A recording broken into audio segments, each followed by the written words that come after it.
J'ai lu un livre qui a plus de 2 ans de présence dans ma pile à lire. C'est une série bourrée d'humour, c'est un vrai potentiel de prix littéraire. Il va falloir qu'on parle. C'est même limite un red flag pour moi. Je vous cache pas que je commençais à être vraiment très sceptique sur cette sélection. Coucou tout le monde! Et bienvenue dans cette nouvelle vidéo, que dis-je, ce nouveau vlog lecture, et un vlog lecture un peu particulier puisqu'aujourd'hui on va s'intéresser à la sélection du prix Babelio 2025 pour la catégorie imaginaire. Je vous l'ai déjà dit à plusieurs reprises au cours des derniers mois qui sont passés, mais cette année la catégorie imaginaire elle est juste aux petits oignons et j'ai envie de lire quasiment tous les livres qui ont été proposés cette année. Donc qu'est-ce que j'ai fait? Eh bien j'ai tout simplement décidé de quasiment tous les lire et de vous proposer un vlog lecture et d'enfin savoir à mon propre avis quel est le titre qui mérite le prix de cette année. À l'écran vous allez retrouver les 10 titres qui ont été sélectionnés cette année. Il y avait Dungeon Crawler Carl tome 1 de Matt Diniman, Dot de sang de S.T. Gibson, Deux couronnes corrompues qui est le deuxième tome d'une duologie par Rachel Gillig, Le passeur de Prospera de Justin Cronin, je sais toujours pas, Dettel and Bone, Comment tuer un prince de T. Kingfisher, La petite boutique de sortilèges de Sarah Beth Durst, L'Atlas des autres terres d'Emily Wilde, écrit par Heather Fawcett, c'est là le tome 2 d'une trilogie. Excalibur, tome 1, La fabrique des rois, par Gabriel Katz, ici donc un premier tome de série. Je sais pas combien de tomes il y aura, mais ça paraît prometteur. La guerre sans fin de Daniel L. Jensen, c'est le tome je sais pas combien, dans je sais pas quelle duologie. Je sais que c'est juste pas le premier tome d'un des cycles qui constitue l'univers créé par Daniel L. Jensen. Et enfin il y avait évidemment The Sword of Kagan de M.L. Wang. Et alors pour vous donner un peu une idée de mon enthousiasme quand j'ai vu cette sélection, Dungeon Crawler Carl j'en avais beaucoup entendu parler mais je m'étais jamais lancée. Et depuis le temps, je me suis lancée et ça va être très dur pour les autres titres de rivaliser. Dot de sang, je l'ai dans ma pile à lire dans sa version anglaise parce que quand je l'ai acheté, la version française n'était même pas sortie. Donc ça fait presque 2 ans qu'il est dans ma palle et clairement la sélection va m'aider à enfin le lire. Pour Deux couronnes corrompues, au début j'étais moyennement emballée. Je sais que c'est une duologie qui fait un carton, mais c'est un tome 2 et je m'étais jamais vraiment lancée dans la série. Je suis pas sûre que ce soit fait pour moi, mais écoutez, c'est sorti aux éditions PAL. Donc je me suis procuré le tome 1 ici présent qui est Une fenêtre sur les ténèbres, à peu près au moment de sa sortie ou un petit peu après, je sais plus. Il est à 9 €, donc j'investissais pas énormément d'argent et je me suis dit bah comme ça, si ça me plaît, je peux continuer et terminer la duologie et me faire mon avis. Donc j'ai acheté le tome 2, Deux couronnes corrompues, qui fait partie de la sélection, quand il est sorti il y a quelques jours seulement. Oui, parce que je vous tourne ça, on est mi-novembre. Hein. Le passeur de Prospera, je l'ai lu au mois de mars, c'était notre lecture qui avait été choisie pour le Music and Books Challenge. C'est de la SF, ça reste de l'imaginaire, c'est de l'SF, et je suis très contente que ce soit pas lui qui ait gagné le prix. Je vous parlerai un petit peu plus en détail des lectures que j'ai déjà pu faire un peu plus tard dans le vlog, mais sachez que voilà, je suis juste contente que ce soit pas lui. Le reste, je m'en fous, mais juste pas lui. Nettle and Bone de T. Kingfisher, Comment tuer un prince. Je sais plus si j'ai pu le lire juste avant la fin des votes ou juste après, mais ici c'est ce que je qualifierais de cozy dark fantasy. C'était sympa, mais pour moi ça cassait pas 3 pattes à un canard. Et là aussi, je suis contente que ce soit pas lui qui ait gagné. La petite boutique de sortilèges de Sarah Beth Durst, de la cozy fantasy, avec une romance je crois. J'en ai beaucoup entendu parler, que ce soit dans sa version anglaise, version originale ou sa version française. Il a fait un carton à chaque fois qu'il est sorti. Et moi la cozy fantasy, au plus j'y pense, au moins ça me plaît. Parce que j'ai besoin dans ma fantasy que ce soit épique, qui ait une intrigue qui tienne la route, qui me tienne en haleine aussi et qui ait un gros world building. Donc en général la cozy fantasy, même si je passe un bon moment, c'est pas une lecture qui va me marquer. Et ici, c'est le lauréat de cette année. Et d'ailleurs, au moment où je vous parle, il a toujours une note de 4,33 étoiles sur Babelio. Et je vois que c'est affiché que c'est un tome 1 d'une série. Je sais qu'il y a le deuxième tome qui est sorti en anglais, qui est un tome plutôt compagnon, qui se passe dans le même univers mais qui suit d'autres personnages. Donc vraiment, si jamais ça me plaît, bah je sais que j'ai autre chose à lire dans l'univers. Ensuite, on avait donc le tome 2 de la série d'Emily Wilde par Heather Fawcett. Et ben là, écoutez, c'est pareil. C'était pas dispo à la médiathèque, mais c'est sorti en version poche chez PAL. Donc je me suis procuré le tome 1 qui est l'encyclopédie féerique d'Emily Wilde et évidemment le tome 2 qui fait partie de la sélection L'Atlas des autres terres. Et là aussi, ce sont des titres qui font quasiment 400 pages, donc j'ai de quoi faire, je risque pas de m'ennuyer. Et là aussi, je sais pas si ça va me plaire, ça fait un moment que je vois passer cette série, en anglais, en français, ça fait un carton. Et je reste un peu toujours sur la touche avec ce genre de série parce que il y a une petite voix dans ma tête qui me dit « Tu passes peut-être à côté de quelque chose, ça risque de te plaire ». Et il y a une autre voix dans ma tête qui me dit tu sais très bien que tu vas y reprocher beaucoup de choses et que tu passeras peut-être pas un si bon moment que ça. Donc là maintenant, il faut que je me fasse une idée. Ensuite sur ma Kobo, je me suis procuré le tome 1 d'Excalibur qui est une réécriture de la légende arthurienne. Et je suis assez curieuse de voir ça, je sais pas du tout à quoi m'attendre, mais c'est un roman qui est assez court. Ma Kobo m'a dit que j'avais entre 5 et 6 heures de lecture, ce qui est assez court pour moi qui suis une lectrice lente. La guerre sans fin de Daniel L. Jensen, c'est le seul titre que je ne lirai pas dans cette sélection. Déjà parce que, je vous l'avoue, il ne m'emballe pas trop. Je sais que c'est quand même plus orienté romantasy que fantasy à proprement parler, et je sais d'avance qu'il y a extrêmement peu de chances que ça me plaise. Je sais d'avance que je vais plus avoir de chances de souffrir à ma lecture, et en plus il faudrait que je lise d'autres tomes avant, au moins un tome avant d'ailleurs, pour que je comprenne quelque chose, et j'ai pas envie. J'ai pas envie. Et comme je vais devoir lire au moins 2 premiers tomes de série pour pouvoir lire les tomes 2 qui ont été sélectionnés dans le prix Babelio, j'ai pas envie d'en rajouter encore et encore. On a déjà une palle assez conséquente. Et enfin évidemment The Sword of Kagan d'M.L. Wang qui est là aussi sur ma Kobo. Et j'ai extrêmement hâte de le découvrir. Ça tombe bien d'ailleurs parce qu'il fait partie de ma pile à lire ultime de 2025 où j'ai pas avancé, on va pas se mentir, j'ai pas avancé. Il me reste encore 4 romans à découvrir avant la fin de l'année et il reste 1 mois et demi. Il y a peu de chances que j'y arrive, mais on y croit, on y croit. Et au moment où je vous parle, dans quelques heures, je vais m'envoler pour Édimbourg avec une amie. Donc ce que je vais faire, c'est que je vais embarquer ma Kobo avec moi. Comme ça, pendant les transports, et quand j'aurai un peu de temps libre, un peu de repos, eh ben j'aurai de quoi lire. Puisqu'en version numérique, j'ai The Sword of Kagan et le tome 1 d'Excalibur. D'ailleurs, je pense que je vais commencer par celui-ci. Comme ça, il y a plus de chances que je le termine rapidement et que je puisse vous faire un point lecture depuis l'Écosse. Donc pour ma part, on a quand même 11 titres dans ma pile à lire pour cette catégorie.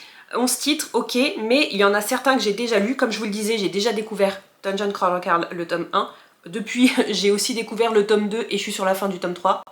Vraiment, quand je vous dis que ça va être compliqué de rivaliser, je ne plaisante pas. Le Passeur de Prospera, c'était déjà lu avant la sélection, et Nettle and Bone, c'est déjà lu aussi, donc on peut les zapper. Je vous en parlerai un peu plus tard, comme je viens de vous dire. Donc il me reste quand même Dot de sang que j'ai en anglais.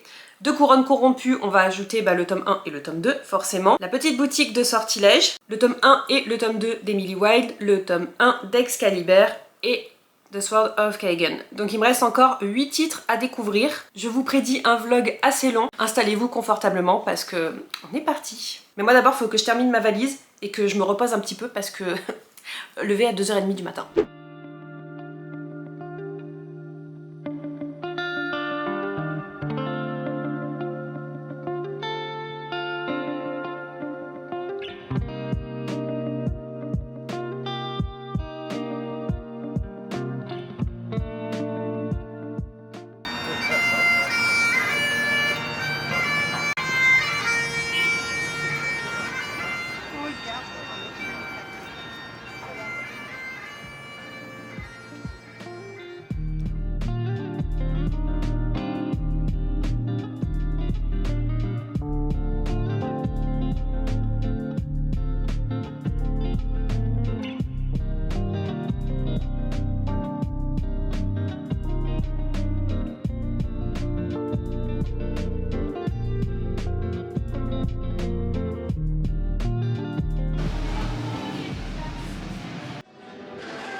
Je viens vous faire un point assez rapide dans ce vlog puisqu'on est le 2 janvier et écoutez, j'ai terminé hier Une fenêtre sur les ténèbres, qui est le premier tome de la duologie Le Roi Berger de Rachel Guilig. Je vous le rappelle, j'ai lu le tome 1 parce que le tome 2 fait partie de la sélection pour le prix Babelio et j'avais jamais lu le tome 1. J'avais prévu de terminer cette lecture le 31 décembre, que ce soit ma dernière lecture de 2025 pour basculer sur la première lecture de 2026 avec le tome 2 de Couronne corrompue, mais j'ai eu une petite migraine sur les dernières heures de 2025.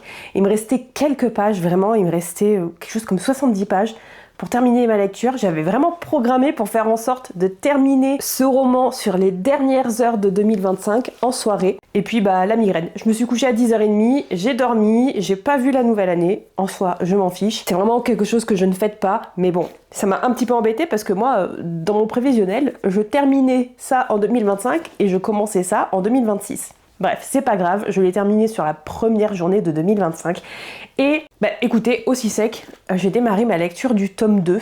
En soi, c'est pas une lecture coup de cœur, c'est pas quelque chose que je recommanderais à tout le monde. Je me suis même parfois ennuyée avec ce tome 1, mais j'avoue que l'univers est vraiment particulier, original, et ça me plaît. Dans ce monde-là, l'intrigue se situe dans le royaume de Bourde où la brume dévore tout. Elle fait des ravages sur les cultures, sur le monde et sur les habitants parce qu'elle leur transmet une fièvre qui est mortelle pour la grande majorité des personnes qui sont touchées. Mais il arrive que certaines personnes survivent et quand elles survivent, elles ont des dons magiques. Et dans ce monde-là, la magie est complètement interdite. Donc ces personnes-là sont traquées pour être tuées. Et nous, on va suivre dans ce tome 1 Elspeth du Fusain et elle est fille d'une personne qui est quand même assez haut placée dans ce royaume et elle a survécu à la fièvre quand elle était petite. Mais la contrepartie, c'est que depuis ce temps-là, il y a une créature qui a pris possession d'une partie de son esprit qui vit dans sa tête. On va suivre Elspeth dans une aventure dont elle ne voulait pas, puisqu'elle va se retrouver contrainte de joindre d'autres personnes qui ont son âge et qui évoluent dans le même niveau social pour lutter contre cette brume au travers des cartes magiques qui régissent le pouvoir dans ce monde-là. Et elle, si elle fonce, c'est surtout parce qu'elle a espoir que si les 12 cartes du jeu sont réunies, elle puisse enfin se débarrasser de cette voix dans sa tête. Une voix qu'elle appelle le cauchemar. Ce qui est intéressant déjà ici, c'est évidemment le système de magie au travers de ces différentes cartes qui sont distribuées un petit peu partout dans le royaume et qui confèrent des pouvoirs un petit peu particuliers à leurs détenteurs. Et c'est vraiment la seule magie qui est autorisée dans ce royaume. Et évidemment, on va très vite se rendre compte que le cauchemar qui prend un peu trop de place dans la tête de notre Elspeth, ce personnage a des pouvoirs. C'est pas un personnage si anodin. Le système de magie avec les 12 cartes, ça a été assez compliqué pour moi à appréhender et je vous avoue qu'au début, sur les 70-100 premières pages, j'étais paumée, je comprenais pas trop ce qui se passait, mais c'est quand même vraiment bien expliqué au fur et à mesure. Et donc après, ça coule tout seul. Par contre, ce qui est dommage, c'est que je ne me suis pas du tout attachée au personnage d'Elspeth. Je la trouve pas particulièrement intelligente, je la trouve pas particulièrement attachante. En fait, pour moi, elle a rien pour elle, à part le fait d'être belle. Elle est là et elle subit, il y a plein de personnages qui font plein de choses, et puis elle est là, toujours au mauvais endroit, au mauvais moment. Par contre, j'aime beaucoup ce personnage du cauchemar, qui est vraiment particulier. J'aime la façon dont il est décrit, j'aime la façon qu'il a de s'exprimer, ce qu'il apporte vraiment au personnage d'Elspeth et à l'intrigue. C'est vraiment un personnage particulier, mais je l'apprécie énormément. Et avec la fin de ce tome 1, j'ai donc basculé très rapidement sur le tome 2 puisque j'ai terminé ma lecture du tome 1 hier soir. Et avant d'aller me coucher, j'ai lu le prologue et le premier chapitre de ce tome 2 et j'ai continué encore un petit peu ce matin. Je suis pas loin puisque je suis arrivée au chapitre 4 à la page 31. Il y a déjà des différences parce que ici, on suivait uniquement le personnage d'Elspeth à la première personne. Et avec ce qui se passe avec la fin du tome 1, on bascule et sans vous spoiler ou quoi que ce soit, on change de perspective. Et je trouve ça assez intéressant de voir les choses via d'autres points de vue. Et je suis assez contente parce qu'avec la 4e de couverture, il est noté qu'on va suivre des personnages que j'ai quand même bien appréciés, qui m'intriguent beaucoup et que j'ai envie de voir creuser un peu plus. Le personnage d'Ormond et le personnage de Yona qui est la cousine d'Elspeth, qui elle aussi, j'ai l'impression qu'elle s'est retrouvée un petit peu au mauvais endroit, au mauvais moment et qu'elle subit pas mal de choses, mais c'est pas trop creusé dans le tome 1 et j'ai très hâte de voir ce qu'il en est avec ce tome 2. Donc voilà, pas un premier tome qui m'a convaincue, mais je suis quand même assez engagée, assez investie dans l'histoire pour continuer tout de suite avec le tome 2 et je pense que je vais plus apprécier celui-ci d'ailleurs. Moi je vous retrouve quand j'ai terminé cette deuxième lecture et on en parle. Ruby, chasseuse d'insectes qui sont déjà morts. Voilà, elle l'a vu ce matin et elle ne le lâche pas, sauf que il est collé sur la colle de la moustiquaire. Donc Ruby, t'arriveras pas à l'avoir, il est déjà mort. Eh mais... tu l'auras pas, hein? Eh, ça t'énerve? Je sais bien, je sais bien. Je peux rien faire pour toi, ma belle.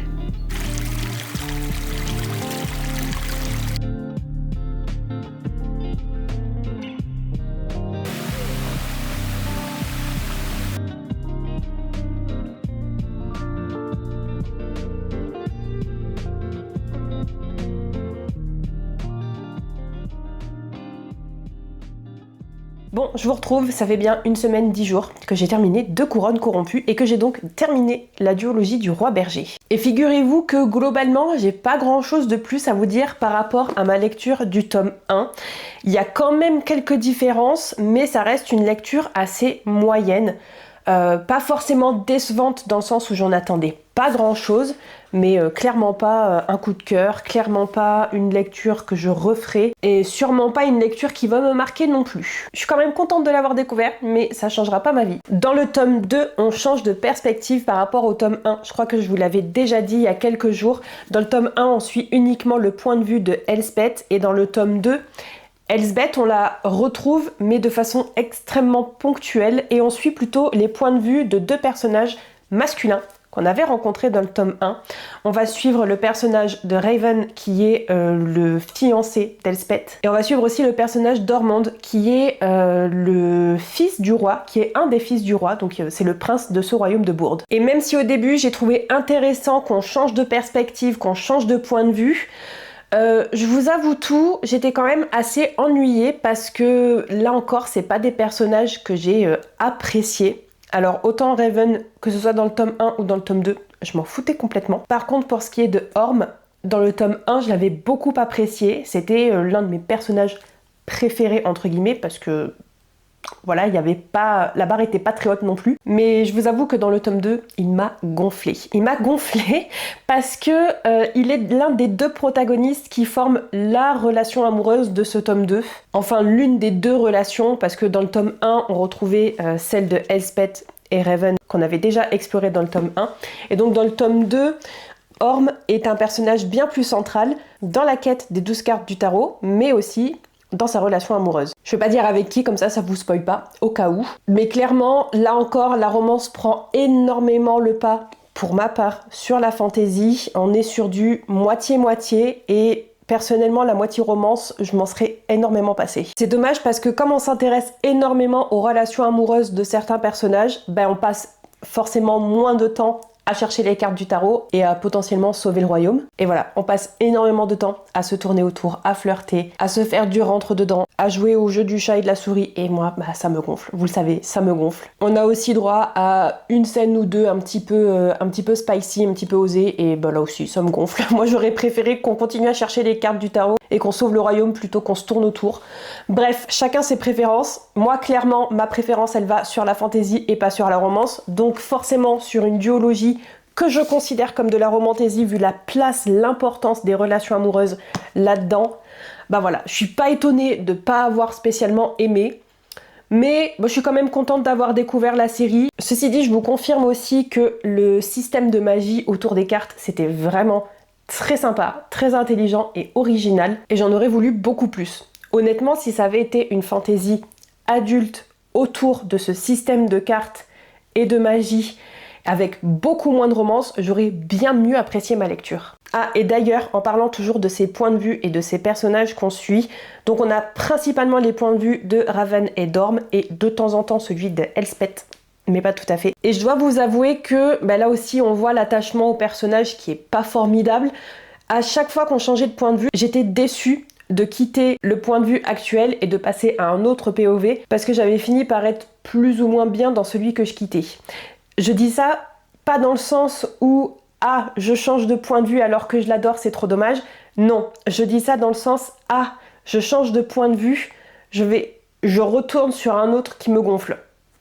Et en fait, à chaque fois, c'était ça. Quand je basculais sur celui d'Orme, je me disais « Oh non, on va encore se tourner autour avec machin et on va pas avancer. » Et puis, une fois de temps en temps, on va parler de la carte. Et quand on repartait sur le point de vue de Raven, je me disais « Oh non, il va encore essayer de courir après Elspeth alors que... » Spoiler pour le tome 1, donc je dis rien, mais voilà, c'est... J'étais un peu saoulée à chaque fois. Et quand on arrivait de temps en temps sur le point de vue d'Elspeth, j'étais comme « Oh non, on est encore dans sa tête alors qu'elle est pas intéressante. » Bref, vous l'aurez compris, pas forcément une lecture que je vous recommanderais. Pas si terrible que ça dans son ensemble, mais j'aurais aimé être beaucoup plus surprise. Positivement, on s'entend. Finalement, je crois que le seul personnage que j'ai vraiment aimé sur ces 2 tomes, c'est celui du cauchemar. Le cauchemar qui hante notre personnage d'Elspeth et qui est très intéressant. Très intéressant parce que déjà, on comprend que c'est un personnage âgé, sans vouloir vous spoiler, même si j'ai compris bien avant notre personnage d'Elspeth qui il était. Mais je l'ai beaucoup apprécié parce que déjà il est pas dans une romance, donc forcément ça aide, mais surtout quand il est témoin des rapprochements amoureux, il est comme c'est bon s'il vous plaît, on peut avancer sur les cartes là. Donc merci le cauchemar d'exister. Et j'ai aussi beaucoup apprécié ces petites touches d'humour au travers de ce personnage-là, ainsi que l'ambiance un petit peu malsaine qu'il apporte. Vraiment, c'est le personnage le plus réussi pour moi, le plus intéressant, et je crois que j'aurais aimé qu'il ait encore plus de place. Bref, c'en est tout pour 2 couronnes corrompues, et certainement pas le livre pour lequel j'aurais voté dans cette sélection imaginaire. Je lui ai mis la note de 3 étoiles sur 5, je crois que j'avais mis pareil pour Une fenêtre sur les ténèbres, donc 3,5 sur 5 pour la duologie du Roi Berger. Pas trop mal, peut mieux faire. Je crois que je vais profiter de ce clip pour vous parler de Excalibur tome 1, La fabrique des rois de Gabriel Katz, parce que je me suis rendu compte, j'ai commencé à préparer le montage de cette vidéo, je vous avais filmé l'update sur cette lecture que j'ai fait au mois de novembre et j'ai perdu la vidéo, je sais pas, j'ai dû la supprimer sans faire exprès et je me rends compte maintenant alors que ça fait 2 mois que j'ai terminé cette lecture puisque je l'ai lue pendant que j'étais en Écosse avec mon ami. Et malheureusement là aussi une lecture qui m'aura pas marqué mais là encore moins positive que Le Roi Berger. La fabrique des rois, c'est le tome 1 d'une série écrite par Gabriel Katz, une série francophone qui est une réécriture du mythe arthurien, un petit peu particulière parce que ici Arthur n'était pas censé être le roi et en plus c'est vraiment un personnage qu'on n'apprécie pas du tout. Petit détail qui a son importance, la magie n'a pas sa place dans cette série, du moins dans le tome 1. Je sais pas après pour la suite, mais dans le tome 1, il n'y a pas du tout de magie. Merlin l'enchanteur n'est pas un enchanteur, c'est un manipulateur et un escroc. Voilà. Les chevaliers de la table ronde ne m'ont pas forcément marqué, à part peut-être 1 ou 2, et encore je vous dis ça, je l'ai lu il y a 2 mois et j'ai pas vraiment de souvenir. Le personnage d'Arthur, comme je viens de vous le dire, c'est un personnage qui est détestable au possible, manipulateur lui aussi, qui tire constamment la couverture sur lui, quitte à passer pour le roi des cons, on s'en fout. Bref, une réécriture qui bouleverse les codes. Et je vous avoue que ça m'a pas forcément plu. Alors, j'ai été un petit peu étonnée de pas retrouver de magie et d'avoir justement ce côté Merlin l'enchanteur qui est un escroc, mais c'était assez intelligent, là aussi original. Par contre, j'ai pas aimé la façon d'appliquer justement cette notion. Je me suis attachée à aucun personnage. Alors ok, c'est un roman qui est assez court, de mémoire il fait moins de 300 pages. Pour un tome d'imaginaire, ça reste court. Et vu la vitesse à laquelle j'ai lu ce roman, parce que je l'ai lu sur ma Kobo, donc je me souviens que c'était autour de 6 heures de lecture, je pense que version physique, c'est quand même écrit assez aéré, assez gros dans le livre. Parce que pour que moi je lise un premier tome de fantasy en 6 heures, c'est que vraiment c'était très abordable. J'ai le souvenir de dialogues avec des mots et un vocabulaire qui est assez contemporain par rapport à cette ambiance médiévale qu'on est censé retrouver dans une réécriture du mythe d'Arthur. Et ça se passe bien au temps médiéval, hein, ça se passe pas à notre époque. Donc ça m'a gênée. Il y avait aussi des répétitions de certains mots qui sont quand même assez modernes, certaines expressions assez modernes aussi, qui me sortaient de ma lecture parce que ça va pas du tout. Et vraiment ce qui m'a le plus agacée dans cette lecture et ce qui fait que je continuerai pas cette série et que je vous recommanderai pas cette série non plus, la majorité des événements qui ont leur importance dans au moins ce tome 1, nous lecteurs on ne les voit pas, on n'y assiste pas. C'est un personnage qui arrive, qui entre en scène et qui nous raconte ce qui s'est passé. Mettons, il y a eu une bataille très importante pour la suite, on n'y assiste pas. On s'est pas préparé, on l'a pas vu, on l'a pas subi, on ne s'est pas battu. Et c'est genre peut-être 2 ou 3 semaines après qu'il y a un personnage qui va arriver, qui était sur place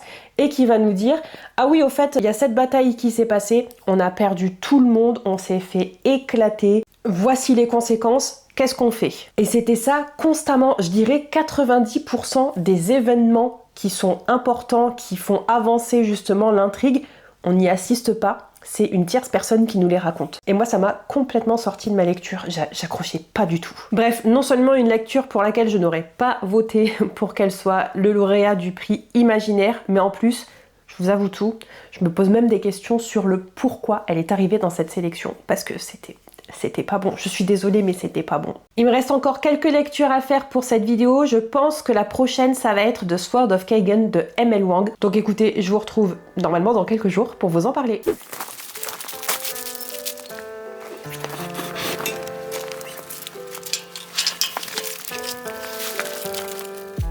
Bye.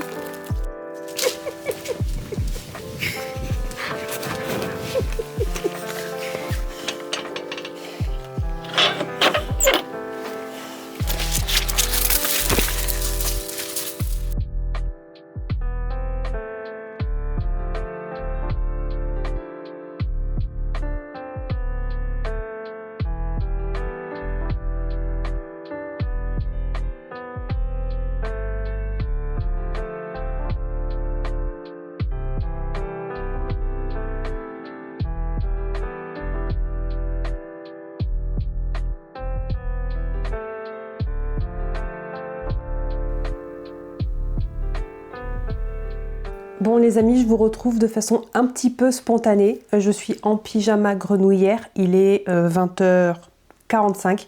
J'avais pas prévu de faire cet update avant demain au minimum, voire dans plusieurs jours si j'avais fait un effort, mais il va falloir qu'on parle. Vous savez, à chaque fois que je fais ce type de vidéo, à savoir les lauréats Babelio avec les différents prix, je prends toujours un risque en lisant des choses où je vais sortir de ma zone de confort. Et à chaque année, littéralement, j'ai toujours une très bonne surprise, un livre où j'attendais pas grand chose et qui devient un coup de cœur. Et au contraire, un livre où j'attends beaucoup et je suis extrêmement déçue.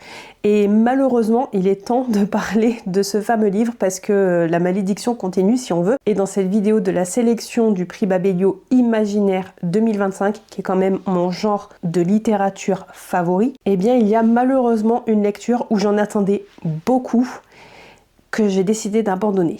On va lever le suspense tout de suite. Je suis arrivée à 30% de The Sword of Kagan de M.L. Wang et je n'en peux plus. Pourtant, ça fait un moment que je vous parle de ce roman en vous disant que j'ai trop hâte de le découvrir. Et je pense même que c'était l'une de mes sorties les plus anticipées de 2025. Quand il a été annoncé, j'étais tremblante, j'en pouvais plus. Et finalement, j'ai traîné pour le lire parce que très souvent, avec des romans de fantasy notamment, qui sont très populaires et que j'attends beaucoup, une fois que je les ai entre les mains, j'ai peur. J'ai peur de pas les aimer et du coup, je procrastine.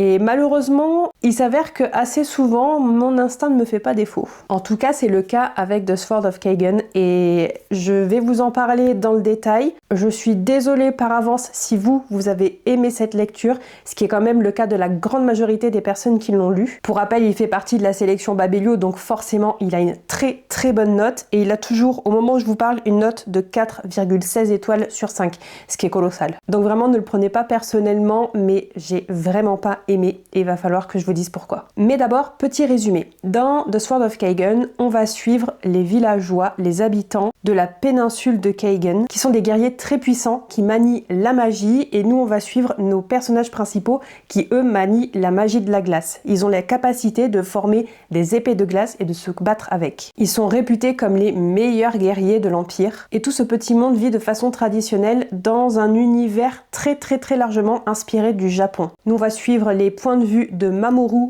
et Misaki. Je sais pas s'il y a d'autres points de vue plus tard, puisque pour rappel, je me suis arrêtée au premier tiers, voire même un tout petit peu avant. Donc il est possible qu'il y ait d'autres points de vue plus tard, mais là où je me suis arrêtée, on avait seulement 2 points de vue différents. Donc Mamoru, le fils, et Misaki, la mère. Tous les deux font partie du clan Matsuda, qui est le clan le plus puissant de cette péninsule de Kaigen. Et Mamoru est un adolescent de 14 ans qui semble très très prometteur. Quant à Misaki, c'est sa mère, c'est une pièce rapportée, elle est née en dehors du clan et on apprend très vite qu'elle a eu une éducation qui colle absolument pas aux habitudes des habitants de Kaigen. Et un beau jour, en classe, Mamoru va rencontrer un nouvel élève qui, de fil en aiguille, va lui apprendre que tout ce qu'il apprend à l'école au niveau de l'histoire, c'est absolument faux et que c'est clairement de la propagande. Donc moi je me suis arrêtée à 30%, ça fait un petit peu plus de 200 pages et là où je me suis arrêtée, on commence à peine à effleurer la question de est-ce que c'est bien de la propagande ou pas. Et d'ailleurs si je me souviens bien, quand je suis arrivée au 22%, ce qui faisait peut-être quelque chose comme 150 pages, on venait à peine de terminer la première journée. La première journée. Les premières 24 heures. Donc autant vous dire que c'est très très long à se mettre en place. Écoutez, malheureusement, je vais pas y aller par quatre chemins, je n'ai rien de positif à dire sur cette lecture. Et encore une fois, je suis désolée, gardez bien en tête que c'est un roman que je voulais absolument lire depuis avant sa sortie et que j'attendais avec grande impatience. Pour moi, The Sword of Kaigen, ça allait clairement être le challenger de Dungeon Chronicle dans cette vidéo. Je partais sur l'idée que ça allait être un coup de cœur. Donc imaginez un petit peu ma déception, mais bon. Rentrons dans le détail. Et on va parler d'abord du world building, parce que ça a clairement son importance dans l'intrigue, et je pense que la popularité du roman repose beaucoup dessus. Personnellement, j'attends toujours beaucoup du world building dans mes romans d'imaginaire. Ici, c'est hyper compliqué, mais pour rien. Dès le début, j'ai rien compris. Et je me suis même demandé si c'était moi qui n'étais pas très bête ou pas concentrée, mais j'ai quand même lu plusieurs heures sur plusieurs jours différents, et j'ai toujours pas compris. Le problème, c'est que c'est pas un world building qui est compliqué et qui se veut compliqué. Non, c'est un world building qui se veut quand même assez accessible à comprendre malgré sa construction. Je vous rappelle, on est dans un univers qui est très largement inspiré du Japon.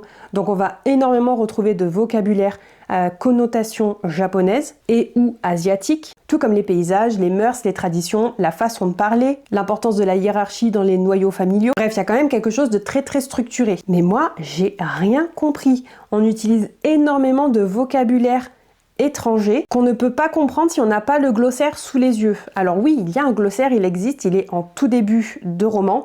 Personnellement, j'ai lu sur ma Kindle, donc je suis jamais retournée dans le glossaire pour essayer de comprendre ce que je lisais dans le texte. Et petit aparté qui ne regarde que moi, et peut-être que vous serez pas d'accord, et vous avez tout à fait le droit, mais personnellement, je suis pas de la team qui garde le glossaire sous les yeux ou même qui le lit. J'apprécie le fait qu'il y en ait un, mais je ne le lis jamais. Là, j'ai fait l'effort avec celui-ci parce que quand j'ai vu les premières lignes, je me suis dit « Waouh, ça a l'air compliqué, il faut que je jette un œil ». Donc j'en ai pris connaissance, je me suis lancée dans l'histoire et tout de suite, j'ai rien compris. Et surtout, et c'est là que peut-être vous n'allez pas être d'accord avec moi, j'estime que dans un texte, si le world building est bien amené, bien construit et que l'auteur ou l'autrice sait écrire et sait amener son intrigue et construire son univers, normalement, j'ai pas besoin du glossaire pour comprendre. Et c'est un problème de vocabulaire qu'on retrouve sur toutes les notions qui sont inventées et ou amenées dans ce texte. C'est le cas pour les vêtements, les unités de mesure de temps et de distance, mais surtout de temps, les noms des différentes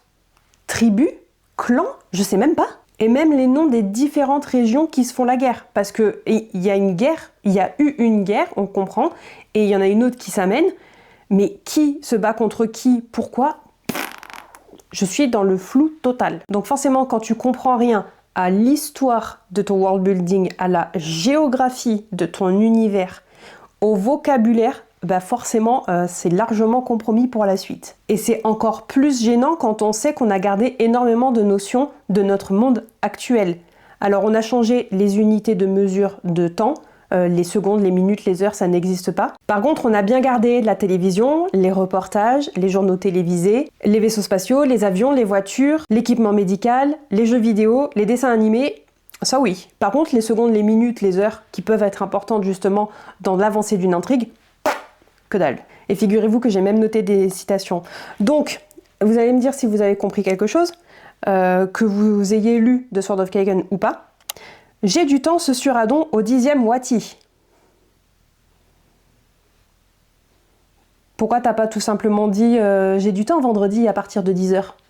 Donc ça c'est pour les unités de mesure de temps, ça revient énormément dans le texte, hein. J'en ai pris qu'une seule mais c'est tout le temps comme ça. Et j'en ai relevé une pour la mesure de distance qui est quand même beaucoup moins amenée, en tout cas pour le moment, là où je me suis arrêtée. Et c'est dans un dialogue, pour le contexte, nos deux personnages qu'on suit à ce moment-là ont dégringolé d'une partie de la montagne et ils se retrouvent dans un endroit qu'ils ne connaissent absolument pas, qui est un peu inexploré, vierge, et ils essayaient de retourner à la civilisation. Et pour cette partie du dialogue, l'un d'entre eux demande « Pour aller où ?»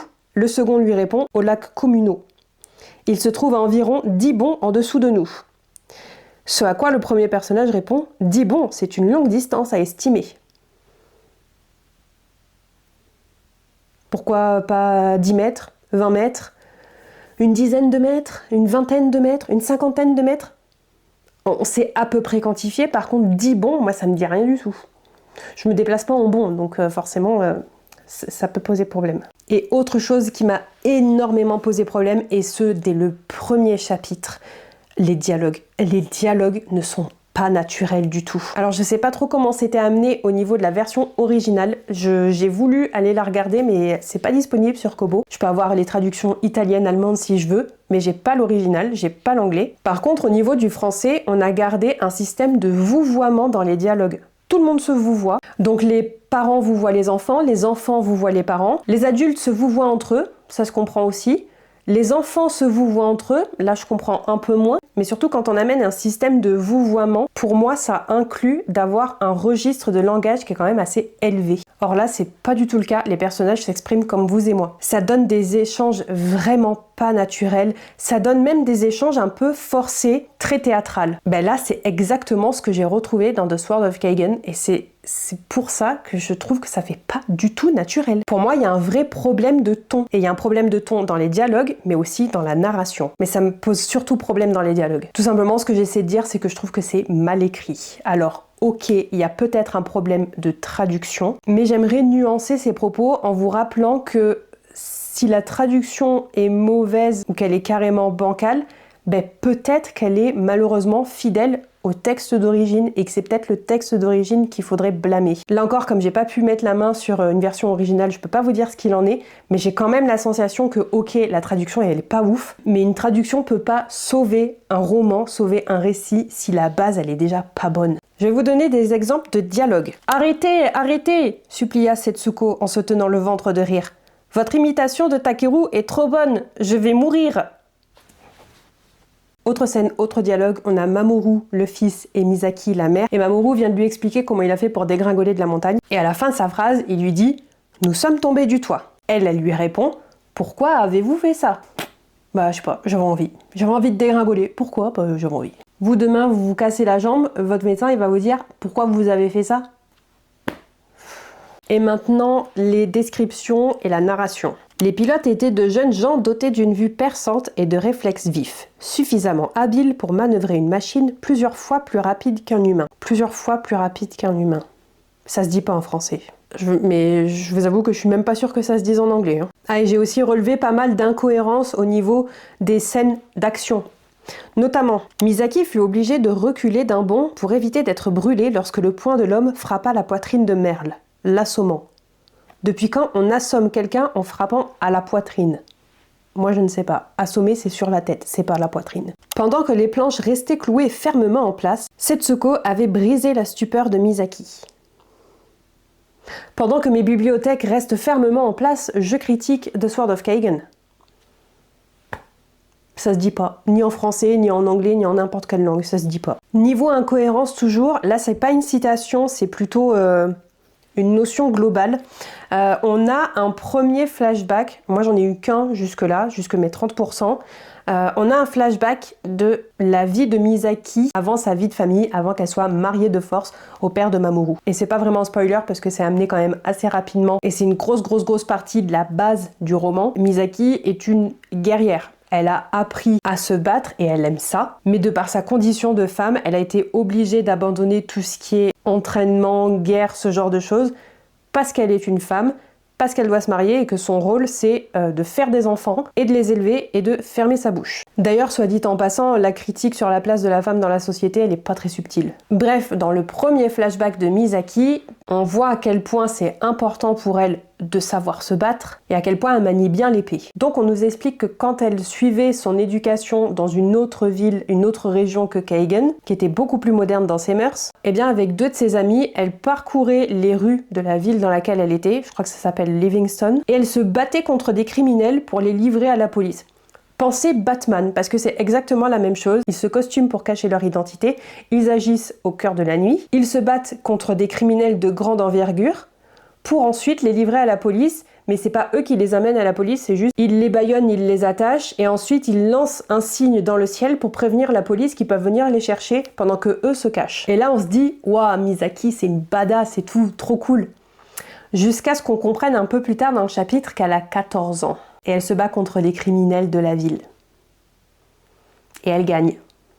Elle gagne, par contre, quand elle doit se battre contre un des élèves de son école pour montrer qu'elle sait manier l'épée, là, elle sait pas faire. Voilà, je pense que je vais arrêter là mon florilège de citations parce que rien que de vous en parler, ça me fatigue. Ah non, une dernière pour la route, parce que quand je vous disais que la place de la femme et sa façon d'aborder le sujet, c'était pas très subtil, petit extrait. Il savait qu'un vrai guerrier n'était pas censé se préoccuper de l'opinion des femmes, mais c'était plus fort que lui. Bon, voilà, ça fait une demi-heure que je vous parle de The Sword of Kagan. J'ai envie de m'arrêter là. J'ai envie surtout d'aller lire autre chose, de me changer les idées avant d'aller dormir, ce qui est assez rare. Mais là, j'ai vraiment besoin de passer un bon moment de lecture parce que très clairement, ces dernières heures ont été une torture. Encore une fois, extrêmement déçue de ne pas avoir apprécié cette lecture. Et encore une fois, désolée d'avoir détruit ce roman si jamais vous avez aimé. Mais en même temps, il faut que je sois objective. C'est la raison de ces vidéos, c'est la raison pour laquelle il existe des critiques en vidéo, des critiques sur Babylio, sur Goodreads, etc., etc. Si on avait tous les mêmes goûts et si on aimait tous les mêmes choses, on se ferait chier. Mais voilà, comme je vous le disais tout à l'heure, je suis déçue d'être déçue. Je suis déçue d'être même limite en colère contre ce roman, parce qu'à mon sens, c'est vraiment pas bon du tout. Bref, je vous retrouve quand j'aurai avancé dans une autre lecture, en espérant que ça se passe beaucoup mieux et que ce soit le seul abandon de la vidéo.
Je vous retrouve pour faire un petit point dans ce vlog puisque j'ai bien entamé d'ailleurs, la série Emily Wilde de Heather Fawcett. Et pour rappel, pour ce vlog, c'est le tome 2, l'Atlas des autres terres d'Emily Wilde qui est en compétition, enfin qui du coup était en compétition dans la sélection du prix Babelio Imaginaire 2025.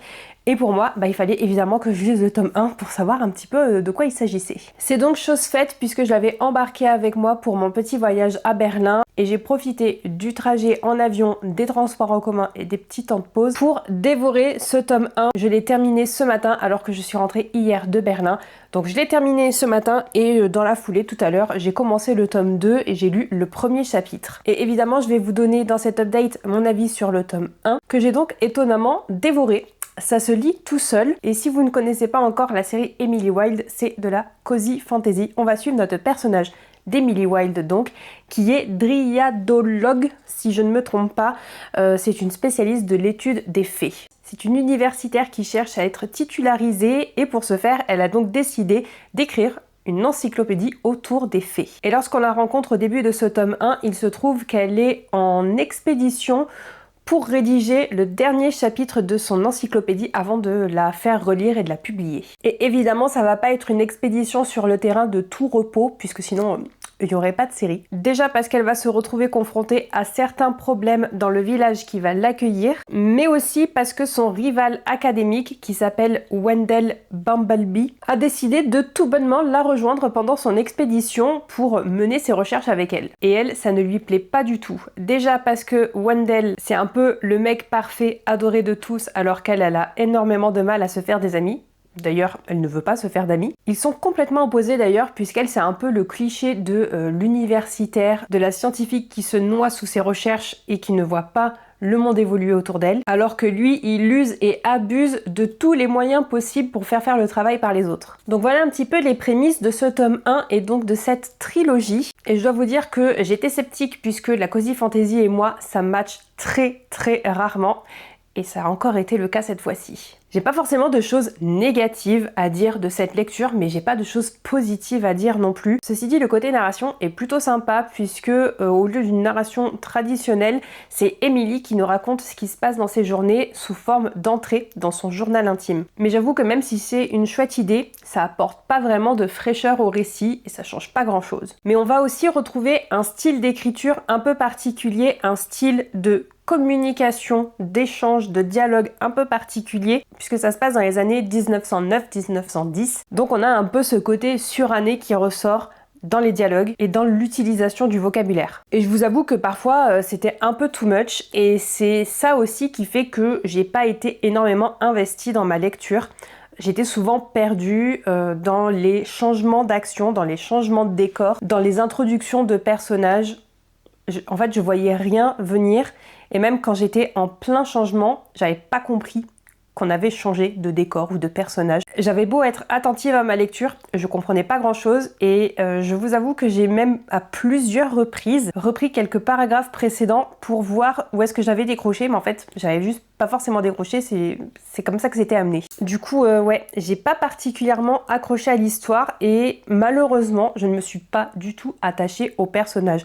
Que ce soit le personnage d'Emily ou le personnage de Wendell Bumblebee, qui, je sais, est énormément apprécié de la communauté de lecteurs qui adorent cette série, bah moi je lui trouve vraiment pas grand chose. C'est même limite un red flag pour moi. C'est quand même un personnage qui use énormément de son charme pour arriver à ses fins et qui franchement ne s'en cache même pas, puisqu'Emily lui fait d'ailleurs très souvent ce reproche. Mais ouais, malheureusement, j'accroche pas trop. C'est pas une mauvaise lecture en soi, c'est juste que franchement j'ai pas vraiment d'intérêt. Je suis pas investie. J'ai même bien envie de lire autre chose, mais pour le bien de ce vlog, je vais quand même lire le tome 2, ici présent, l'Atlas des autres terres, en espérant que ce soit un peu plus prenant et un peu plus facile à suivre pour moi. Ceci dit, je dois dire que niveau folklore, j'avoue, c'est assez bien amené, bien construit, un petit world building très sympa, rafraîchissant. Ici, ça se passait en hiver dans un pays nordique qui, j'imagine, a été inventé et qui est quand même pas mal inspiré de l'Islande. Donc tout ce qui est description de décors, de paysages, d'ambiance hivernale, bah, j'étais vraiment dans le bain. Mais pour tout le reste, malheureusement, petit flop. Et je vous avoue que j'ai même pas accroché à cette espèce de plot twist qu'il y a autour du personnage de Bumblebee, parce que Emily nous en parle tout de suite, dès qu'elle est forcée de nous parler de son rival académique. On sait déjà ce qu'elle pense de lui, on sait déjà ce qu'elle soupçonne, donc forcément le plot twist qui arrive derrière n'en est pas un, et je trouve ça dommage. Personnellement, j'aurais beaucoup plus accroché au fait qu'on ait une véritable découverte, un véritable renversement de situation à ce sujet, mais malheureusement pour nous, on le savait déjà depuis environ 150 pages. J'ai vraiment manqué de suspense, et en parlant de suspense, la relation amoureuse qui se développe entre ces deux personnages, j'accroche pas du tout. Je les ai pas vus tomber amoureux, je les ai pas vus être attirés l'un envers l'autre, si ce n'est physiquement, parce qu'il a des beaux cheveux. Bon, bah ouais, pourquoi pas. Bon, moi je tombe pas amoureuse d'un mec parce qu'il a des beaux cheveux, mais soit. Bref, on va bien voir ce que ça donne avec la suite ici présente. Comme je vous disais, en espérant que ça se passe un peu mieux. Bon, bah comme promis, je viens quelques jours plus tard pour vous faire un retour sur ma lecture du tome 2 d'Emily Wilde, l'Atlas des autres terres, et malheureusement, la magie n'a toujours pas opéré avec ce tome 2. Je me suis ennuyée, je vous avoue que j'ai même failli l'abandonner, mais quand je me suis rendu compte que je m'ennuyais au point de vouloir l'abandonner, il me restait une centaine de pages. Et je me suis dit, bon, vu que j'ai lu le tome 1 et que j'ai lu les 2/3 du tome 2, autant aller jusqu'à la fin, compléter ma lecture et passer à autre chose. Mais en soi, j'aurais pu m'arrêter à 100 pages de la fin, ne jamais le rouvrir et ne jamais y repenser sans regret. Ce tome 2 prend place un peu plus de 6 mois après la fin du tome 1. Donc on retrouve le personnage d'Emily Wilde, on retrouve le personnage de Wendell Bumblebee qui se sont rapprochés entre-temps par rapport à ce qui s'est passé dans le tome 1. Et l'intrigue ici va être plutôt centrée autour de Wendell Bumblebee justement, et notamment autour de la révélation qu'on avait eue sur ce personnage dans le tome 1. Mais encore une fois, la magie n'a pas pris avec moi. J'ai eu le même problème qu'avec le tome 1, c'est-à-dire que j'étais pas du tout investie ni dans l'intrigue, ni dans les relations entre les personnages. J'ai eu les mêmes soucis avec le style d'écriture et ce côté très lourd de la narration et même des dialogues. Bref, j'ai malheureusement rien de bon à dire sur ce tome 2, sur cette trilogie, même si je ne lirai que les tomes 1 et 2. Je vous confirme que je n'achèterai pas le tome 3, je ne le lirai pas, j'abandonne la série. Pas parce que je déteste, j'ai pas détesté ma lecture, mais vraiment je n'avais aucun intérêt à lire ni le tome 1 ni le tome 2. Aucun attachement, aucun investissement de ma part. Alors attention, je ne dis pas que c'est mauvais, je dis juste que moi c'est pas ma came en fait. Je suis tellement pas engagée, je suis tellement pas investie dans ma lecture qu'il se passe des choses hyper importantes et je ne les vois pas. Je lis les actions, je lis les événements, mais ça ne s'enregistre pas dans mon cerveau, si bien que à un moment je suis arrivée à un chapitre. Ce qui est assez drôle, c'est que je le lisais en lecture commune un petit peu spontanée avec Liv de Living Books. Et à un moment, je lui ai envoyé un message en lui disant « Je crois qu'il y a quelqu'un qui est blessé ou qui est mort, mais ça s'est passé juste avant, il y a une dizaine de pages avant. » J'ai aucun souvenir d'avoir lu ou d'avoir vécu l'événement qui fait que cette personne a été blessée et ou est décédée, je ne sais pas. Et c'est malheureusement comme ça tout le temps. Donc oui, le sous-genre cozy fantasy, déjà c'est pas pour moi, mais encore moins avec ce style d'écriture qui est très pompeux, très lourd, plein de métaphores, très alambiqué, et ça ne marche pas pour moi. Ça sert à rien que je force. Je suis contente d'avoir quand même enfin découvert une partie de cette trilogie, mais j'ai aucun regret quant au fait de vous dire que c'est pas pour moi. Next, on va passer au suivant. Je pense que je vais attaquer dans quelques jours ma lecture de Dot 200. Alors, du coup, moi je vais le lire en anglais parce que c'est ce format-là que j'ai dans ma bibliothèque. Je lirai donc A Diary of Blood de S.T. Gibson et je vous en parle dans quelques jours.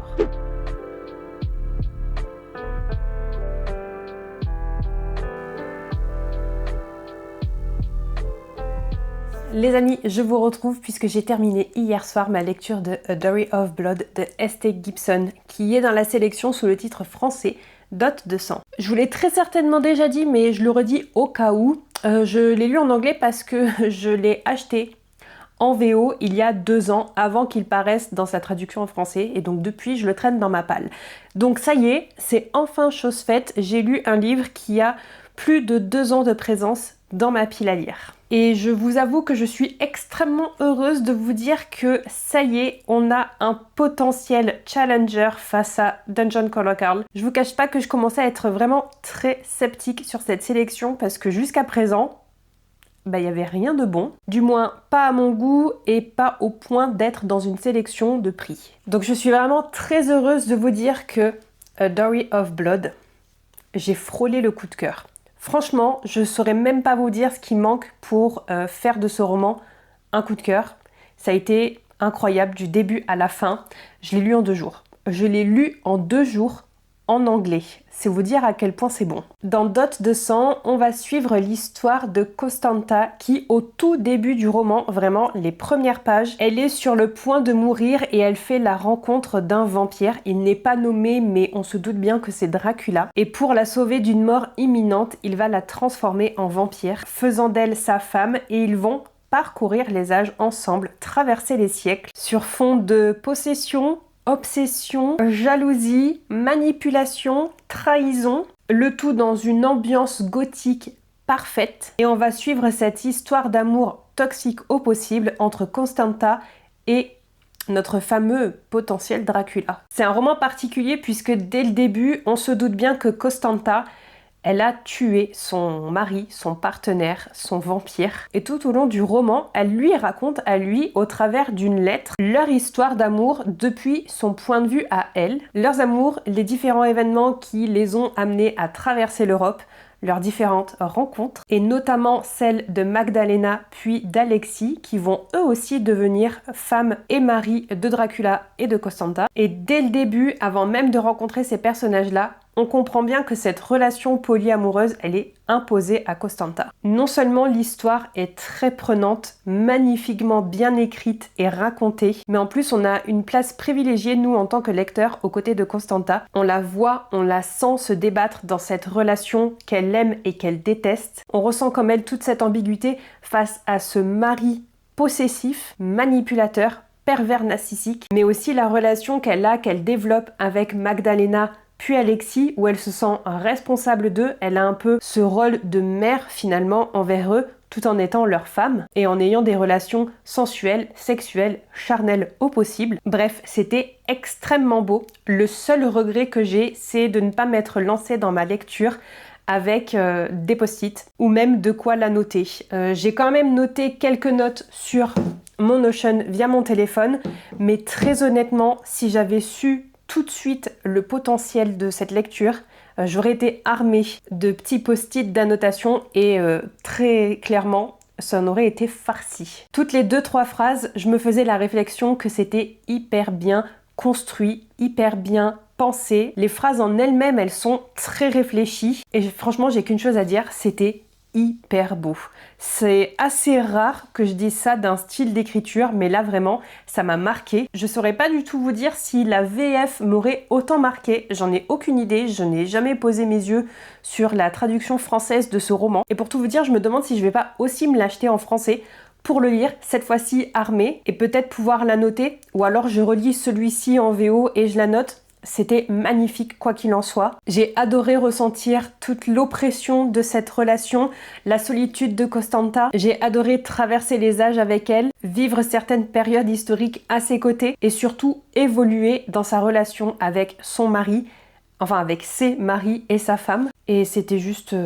c'était magnifique. C'était magnifique. Juste une toute petite critique peut-être, je précise, mais je sais pas si c'est le cas en français. En anglais, on a bien la fin du roman qui est aux environs de la page 260. Ouais, 268 en anglais. Et après, on a un peu comme un épilogue. C'est pas vraiment noté un épilogue, ça s'appelle An Encore of Roses. Et en fait, je me demande si c'est pas juste une scène qui a été incorporée après, au moment de l'édition. J'en sais trop rien. Mais en tout cas, pour moi, le roman et l'épilogue, ils se terminent à la page 268, alors qu'on a encore une vingtaine de pages aux côtés de Constanta, d'Alexis et de Magdalena, mais cette fois du point de vue d'Alexis, et plusieurs années plus tard. C'est le passage où je me suis dit que franchement c'était trop. C'était de trop, on se serait arrêté à la page 268 en VO avec cette fameuse fin, et ça suffisait largement, et au contraire ça faisait même une fin satisfaisante. Et du coup d'avoir lu cette encore, bof, j'avais pas besoin de ça, c'est assez inutile, voire légèrement contre-productif par rapport à l'histoire qu'on racontait et par rapport à la fin qu'on avait avec nos personnages sur la page 268. Rien de dramatique, mais si vous n'avez pas lu Dot 200, foncez. Si vous voulez le lire en anglais, il est aussi très accessible, n'hésitez pas. Dans tous les cas, je suis très contente de l'avoir enfin sorti de ma pile à lire et surtout de vous dire que oui, il méritait sa place dans la sélection.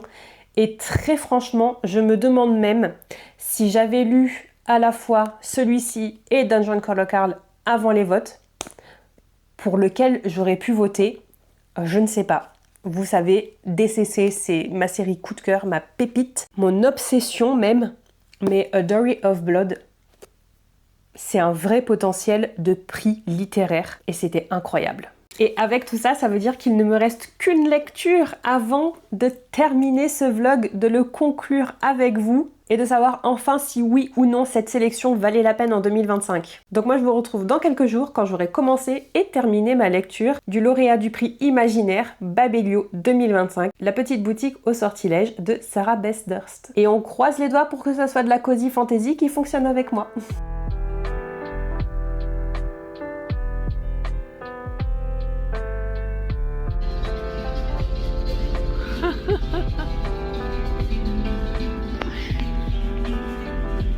Ah, ça te plaît pas, hein?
Les amis, je vous retrouve pour la conclusion de ce vlog à rallonge puisque j'ai terminé il y a plusieurs jours déjà ma lecture de La petite boutique de sortilège et pas au sortilège comme j'avais dit précédemment. J'avais gardé le meilleur entre guillemets pour la fin puisque c'était le lauréat de cette sélection Babelio imaginaire, mais avant ça je vais vous faire un petit récap de ces lectures que j'avais pu faire avant de commencer ce vlog, à savoir Nettle and Bone de T. Kingfisher, il y avait aussi évidemment Dungeon Crawler Carl tome 1 de Matt Diniman et Le passeur de Prospera de Justin Cronin. J'ai décidé de le dire à la française. On va d'ailleurs démarrer avec ce livre-là puisque c'est celui qui a récolté la pire note. Et ça va être compliqué de vous faire un petit récap parce que je l'ai lu il y a plus d'un an, mais je me souviens que je lui ai mis la note de 2,5 sur 5. C'est un roman de science-fiction dans lequel on va suivre notre personnage principal qui s'appelle Proctor et qui est passeur. Lui, il vit sur l'île de Prospera et son job consiste tout simplement à transporter les personnes retraitées qui décident de prendre le ferry qui va les emmener vers l'île de la Crèche où ils seront régénérés, ils vont être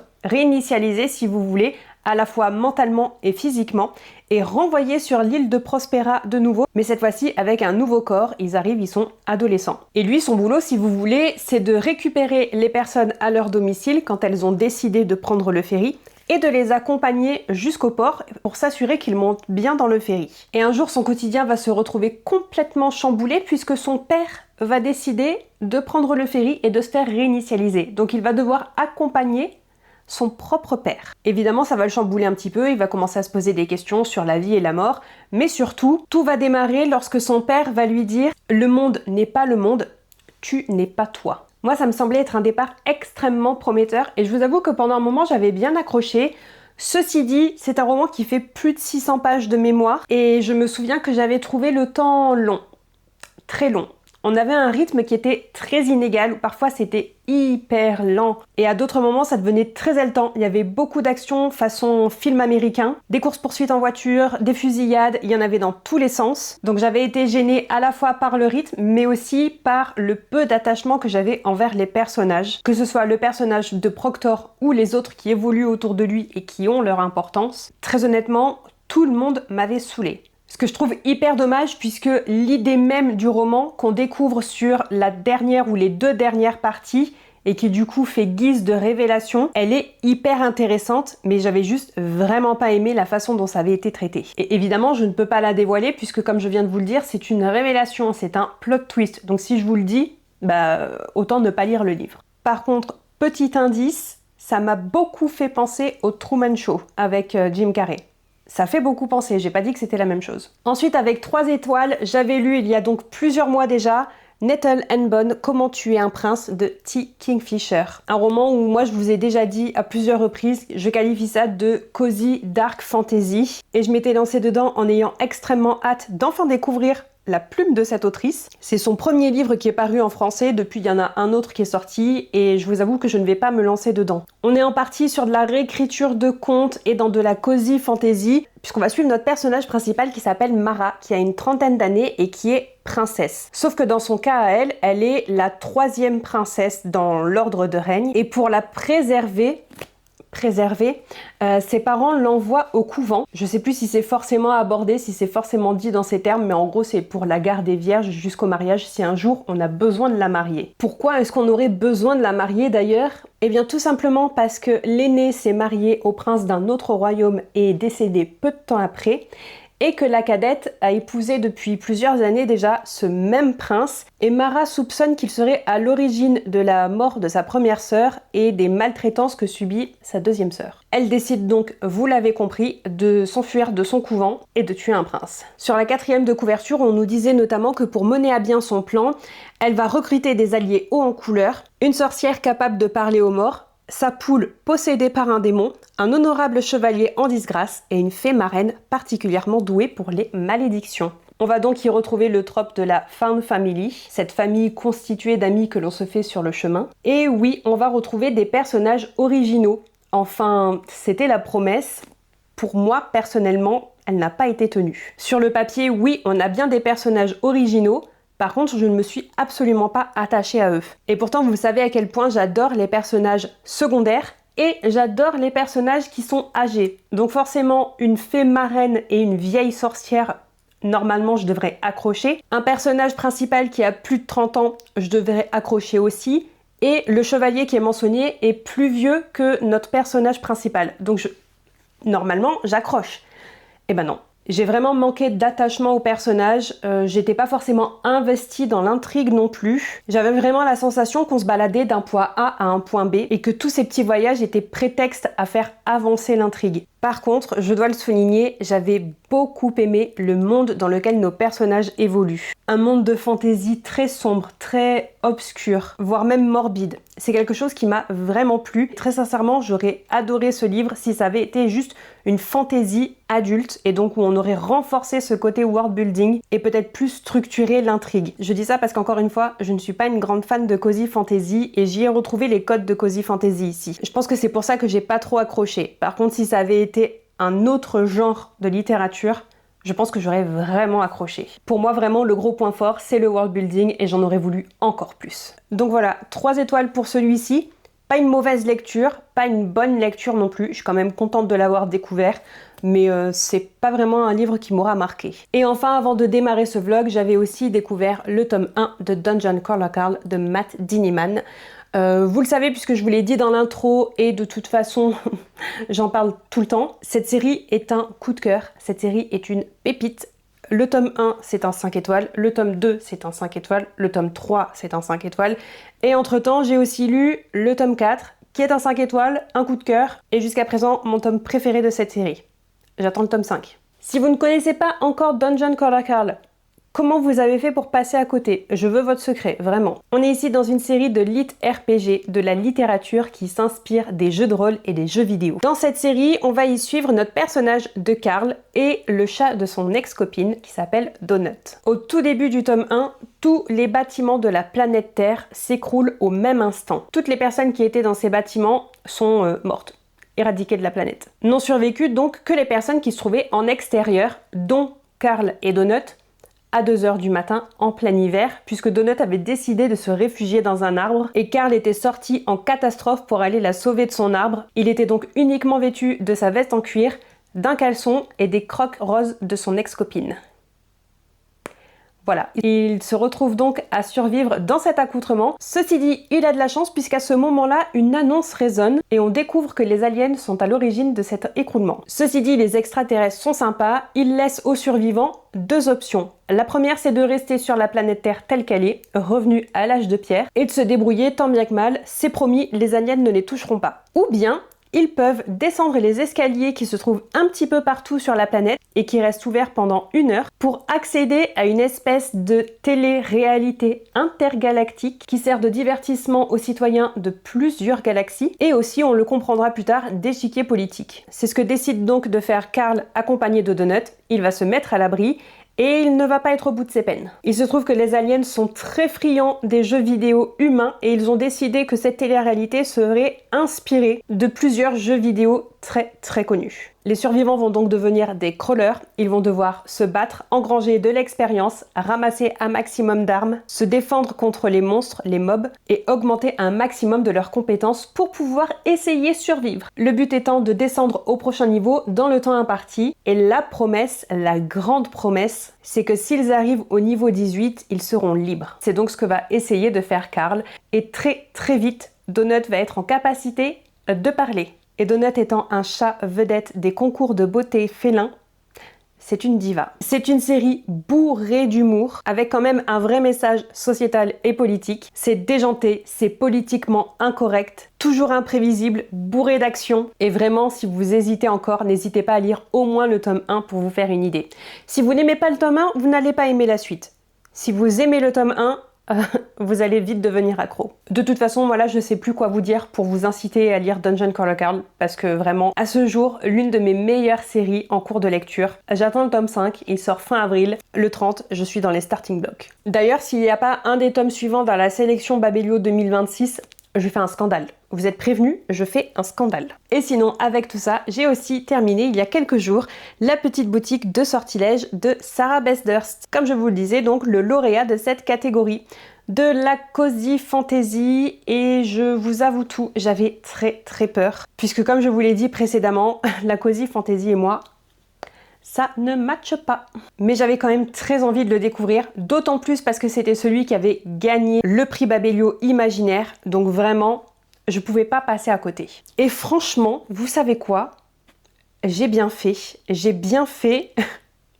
On a frôlé le coup de cœur. Oui, je suis la première étonnée de vous dire ça, mais ça a été une très bonne lecture. Je vais pas y aller par 4 chemins, je lui ai mis 4 étoiles et encore, j'ai abaissé ma note parce que je l'ai trouvé quand même assez long. Il y aurait eu peut-être 50-100 pages en moins, ça aurait été parfait. Mais autrement, à part ça, j'ai que du positif à en dire. Ici, on va y suivre notre personnage de Kiela, qui est une jeune femme, bibliothécaire de son état, qui travaille à la grande bibliothèque de l'Empire. Mais elle se retrouve obligée de fuir la grande bibliothèque et la ville dans laquelle elle vit, à cause de soulèvements populaires. En gros, il y a un coup d'état, la ville est à feu et à sang. Avec son assistant Kaz, qui est une plante sentiente qui parle, ils arrivent à sauver plusieurs caisses de livres, à les charger sur un petit bateau et à s'enfuir de la ville. Ils vont se réfugier sur l'île où est née Kiela. On va donc suivre notre jeune femme reprendre sa vie de zéro, dans un environnement qui va vite la mettre mal à l'aise, puisqu'elle n'est habituée uniquement qu'aux étagères poussiéreuses de la bibliothèque, et elle va devoir se faire des amis, elle va devoir se sociabiliser, retourner à une vie simple, se trouver un toit, un travail, trouver comment se nourrir, et pour ce faire, elle va décider d'ouvrir une boutique de sortilèges, mais une boutique illégale. Donc sous couvert de vendre des petites confitures, elle va vendre aussi des sortilèges et ça va grandement aider la plupart des habitants de l'île. Écoutez, vraiment, c'était super sympa. J'ai adoré le monde que Sarah Beth Durst a pu construire ici. C'était enchanteur, c'était mignon, ça donnait faim tout le temps d'ailleurs. On a vraiment un personnage qui retourne aux racines de sa propre vie, mais aussi de la façon de vivre, qui retourne à une vie simple, qui apprend à savourer les petits bonheurs de la vie, à se faire des amis, à aider d'autres personnes, à s'engager dans la vie de son île. C'était vraiment hyper rafraîchissant.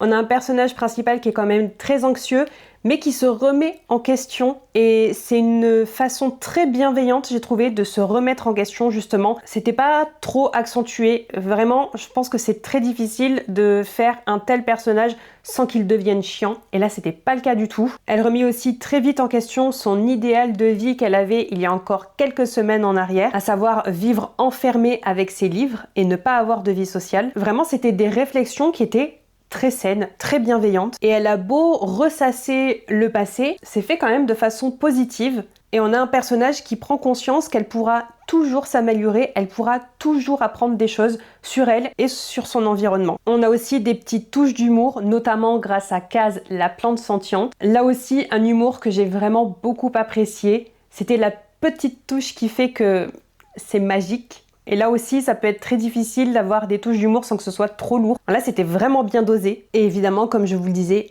beaucoup de gourmandise. C'est un livre qui donne faim. C'est un livre qui ouvre l'appétit. Donc si vous êtes gourmand et gourmande comme moi, que vous aimez manger, ça va être compliqué de ne pas céder à la tentation.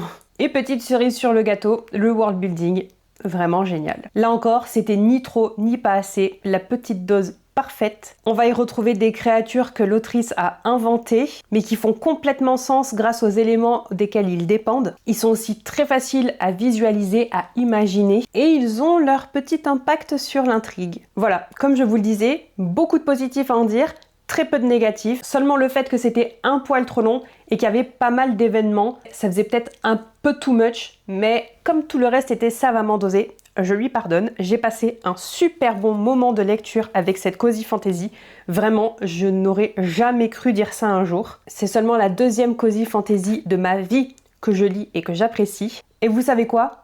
J'ai bien l'intention de lire le tome compagnon qui est sorti il y a quelques semaines. Peut-être pas tout de suite non plus, faut pas abuser, mais quand même. Donc voilà, avec tout ça, écoutez, on a terminé toutes ces lectures que je voulais faire dans le cadre de ce vlog et surtout dans le cadre de cette petite étude de la catégorie imaginaire de l'année 2025. Je suis pas peu fière d'y être enfin arrivée. Ceci dit, je suis quand même un peu déçue. Je vais vous afficher à l'écran le récapitulatif, mais j'avais quand même espoir de faire beaucoup plus de meilleures découvertes que ce que j'ai pu faire. Ceci dit, on s'en sort quand même pas trop mal. J'espérais juste que ça soit un peu mieux. Donc à l'écran, je vous affiche le récap avec les notes que j'ai données à ces différentes lectures. Dungeon Crawler Carl tome 1 de Matt Diniman, évidemment, 5 étoiles. Dot de sang de S.T. Gibson, on a frôlé le coup de cœur, c'est 4 étoiles et demie sur 5. Deux couronnes corrompues de Rachel Gillig, le tome final de la duologie du roi berger, c'était 3 étoiles. Le passeur de Prospera de Justin Cronin, c'était 2,5 étoiles. Nettle and Bone de T. Kingfisher, je lui ai donné 3 étoiles sur 5. La petite boutique de sortilèges de Sarah Besdurst, qui est donc le lauréat de l'année 2025, c'était 4 étoiles, une très bonne surprise. L'Atlas des autres terres d'Emily Wilde, le tome 2 de la série Emily Wilde par Heather Fawcett, je lui ai mis 1,5 étoiles. C'est la pire note que j'ai pu donner. Pour le tome 1, je lui ai mis 2 étoiles, il est hors catégorie ici, et donc le tome 2, je lui ai mis 1 étoile et demie. Vraiment une série où je comprends pas la hype. Excalibur, le tome 1 de Gabriel Kaz, avait été une grosse déception aussi, je lui ai mis 2 étoiles. La guerre sans fin de Daniel L. Jensen, c'est celui que je n'ai pas lu et je n'ai aucun regret. Et enfin, The Sword of Kaigen de M.L. Wang, la plus grosse déception littéraire de toute ma vie, je crois bien. Je ne lui ai pas mis de note puisque je n'ai jamais repris ma lecture, je l'ai abandonnée à 30%. Et si je devais mettre une note à mes abandons, là clairement ce serait 1 étoile. Très très grosse déception. Je ne vous cache pas que quand je me suis lancée dans ce vlog lecture, j'avais bien l'intention d'avoir de bien meilleurs résultats, mais c'est pas grave. Je suis quand même contente de m'être lancée. Dans le lot, j'ai quand même, avec Dot 200, lu un roman qui était dans ma pile à lire depuis plus de 2 ans et j'ai frôlé le coup de cœur. J'ai aussi sorti The Sword of Kaigen qui était dans ma palle depuis plus d'1 an et qui était l'une de mes sorties anticipées de l'année. Ça a été une déception, mais de toute façon, hors vlog, ça aurait été une déception tout pareil. J'ai découvert des séries très très populaires avec Le Roi Berger et Emily Wilde, avec des résultats assez mitigés malheureusement, mais bon. Je m'en doutais un peu. Et quand même, j'ai eu aussi une très bonne surprise avec le lauréat de cette année. Ceci dit, si j'avais fait toutes ces lectures-là avant de voter, je n'aurais pas donné ma voix pour le livre de Sarah Besdurst. Mais je vous avoue qu'avec le recul, je ne sais toujours pas si j'aurais voté pour Dungeon Crawler Carl ou pour Dot 200. Parce que comme je vous l'ai dit dans un update précédemment, ok, Dungeon Crawler Carl, c'est ma série coup de cœur, c'est ma pépite, j'en parlerai tout le temps. Jusqu'à la fin des temps, je parlerai de cette série, c'est pas possible autrement. Mais Dot 200, donc que j'ai lu en anglais, A Diary of Blood, c'était tellement bien écrit. C'est vraiment le potentiel pour un prix littéraire. Et je sais pas ce que j'aurais privilégié au moment de voter. Est-ce que j'aurais privilégié le cœur qui adore une série et qui veut que tout le monde la lise ? Ou est-ce que j'aurais privilégié le style littéraire, la plume, les thématiques abordées? Je vous avoue que je ne sais toujours pas pour lequel j'aurais voté. Et c'est sur cette note-là que je vais vous laisser. N'hésitez pas à me dire dans les commentaires, évidemment, ce que vous avez pensé de ce vlog, mais aussi et surtout, quel est le livre de cette sélection pour lequel vous auriez voté. Et dites-moi aussi si vous voulez que je retente l'expérience en 2026. Moi j'ai très envie, j'espère juste que si je me lance, je ne vais pas mettre autant de temps qu'en 2025. Autrement, on se retrouve comme d'habitude très bientôt dans une prochaine vidéo, le mercredi à 10h, le samedi à 10h aussi, et je vous dis bye bye!